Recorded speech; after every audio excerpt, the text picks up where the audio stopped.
Good evening everyone. So ఈ రోజు మనం ఒక స్ట్రాటజీ గురించి నేర్చుకుందాం.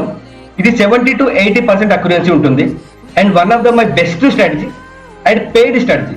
సో మీకు ఫ్రీ ఆఫ్ కాస్ట్ లో ప్రొవైడ్ చేస్తున్నాను, జాగ్రత్తగా వినండి. సో 4 hour టైం ఫ్రేమ్ లో ఫేర్ వాల్యూ గ్యాప్ ని మనం ఐడెంటిఫై చేయాలి. సో ఇక్కడ ఫేర్ వాల్యూ గ్యాప్ అనేది వచ్చింది. సో ఈ ఫేర్ వాల్యూ గ్యాప్ ని ఒక జోన్ లో డ్రా చేసుకోవాలి.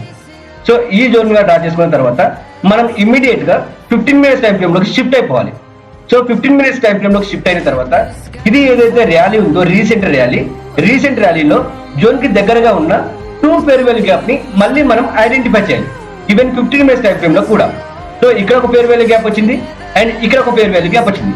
సో మనం ఏం చేస్తామంటే ఈ సెకండ్ ఫేర్ వాల్యూ గ్యాప్ ఏదైతే ఉందో market second fair value gap దగ్గరికి వచ్చే వరకు వెయిట్ చేసి సెకండ్ ఫేర్ వాల్యూ గ్యాప్ దగ్గర ఎంట్రీ తీసుకుంటాము.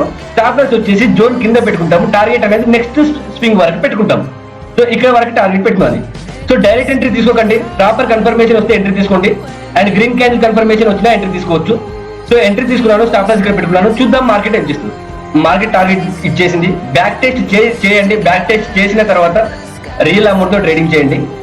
మరిన్ని ఇట్లాంటి ట్రేడింగ్ కంటెంట్ గురించి ప్రతి ఒక్కరు కాంటాక్ట్ అవ్వండి అండ్ ఫాలో అవ్వండి. Thank you. Have a great day.